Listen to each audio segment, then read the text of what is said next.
दिनैनि गोदान भिडिअआव बयनिसिमबो फिन खेबसेबाव बरायनाय जासिहरबाय। दिनैनि गोदान भिडिअआनो जाहैबाय आसामनि बाइ इलेक्शननि मोनबा एसेम्बलि कनस्टिटिउशननि रिजाल्टखौ नोंथांमोननि गेजेराव लानानै फैदों। मानो होनोब्ला गोबां मानसिफोरानो नुवाखै जानो हागौ रिजाल्टखौ। नोंथांमोना गावबागावनि मबाइल फनजोंबो बे इलेक्शननि लाइभ रिजाल्टखौ नायनो हागोन।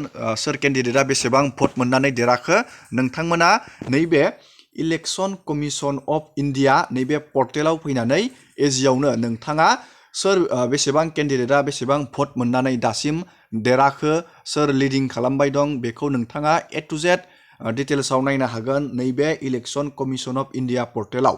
आङो बिनि भिडिअखौ बानायखांबाय, थेवबो गोदान भिउवारफोरनि थाखाय नोंथाङा बे भट साननायखौ बोरै नायनो, आसामनि मोनबा एसेम्बलि कनस्टिटिउन्सि भट साननायखौ बोरै नोंथाङा नायनो, आङो बेनि प्रसेसखौ नोंथांमोननो देखायना हरबावनि।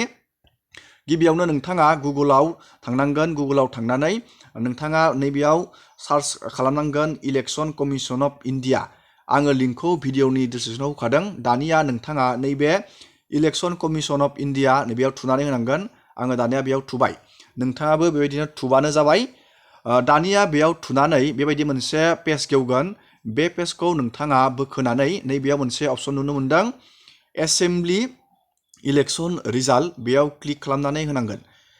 दानिया आङो बेयाव क्लिक बानायबाय। नोंथाङाबो बेबायदिनो मबाइल फननि मददावनो नायनो हागोन। बेबायदि क्लिक खालामबानो जाबाय स्टेप बाय स्टेप। दानिया नोंथाङा नैबेयाव नुनो मोनदों एससि बाइ इलेक्शन, नोंथांमोना नैबेयाव नुनो मोनदों। आरो नैबेयाव जेनेरेल इलेक्शनबो जादों झारखन्ड आरो महाराष्ट्र। नोंथाङा बेनि डिटेल्सखौबो नायनानै लानो हागोन नैबायदि। दानिया जों आसामनिखौ नायगोन। आसामनि बाइ इलेक्शननि मोनबा एसेम्बलि कनस्टिटिउन्सि इलेक्शननि जोङो रिजाल्टखौ नायगोन। दानिया नोंथाङा नैबे एससि बाइ इलेक्शनाव क्लिक खालामना होबानो जाबाय बेबायदि।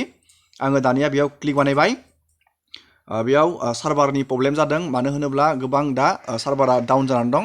नोंथांमोना नैबेयाव नुनो मोनदों आसामनि बेयाव मोनबा एसेम्बलि कनस्टिटिउशननि नोंथांमोना बेयाव आपडेटखौ नायनो हागोन।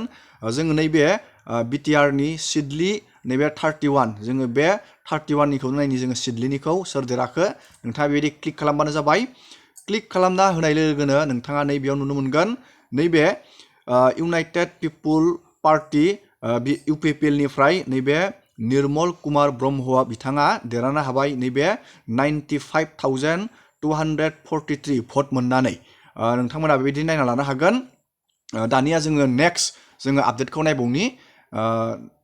आरो नैबे सासे देरहादों नैबे बिहालियाव नैबे भारतीय जनता पार्टिनि, जोङो बेखौ नायनि। नैबे दिगन्त घटवाल नैबे बिथाङाबो देरहादों नैबे भारतीय जनता पार्टिनि। बिथाङा मोनदों नैबे 50,947 बिखिनि भट मोननानै बिथाङा देरहानो हादों। बेबायदि नोंथाङा नायनो हागोन। नैबेयाव आसामनि नैबेयाव मोनबा एसेम्बलि कनस्टिटिउशननि नोंथाङा बेबायदि रिजाल्टखौ नायनानै लानो हागोन। नैबेयाव दङ नैबे धलाइनिया नैबे लिडिं जाबाय दं, आरो नैबे बङाइगाव, बिहालि, नैबे सामगुरि, बेफोरबायदि नोंथाङा नायनानै लानो हागोन। बेबायदिनो नोंथाङा मबाइल फनावनो रिजाल्टखौ नोंथाङा लाइभ आपडेट बेफोरबायदि नायनानै लानो हागोन। जोङो दानिया नायबाय, बेफोरबायदिनो नोंथाङा गावबागावनि मबाइल फनावनो इलेक्शननि लाइभ रिजाल्ट आपडेटखौ नोंथाङा नायनानै लानो हागोन।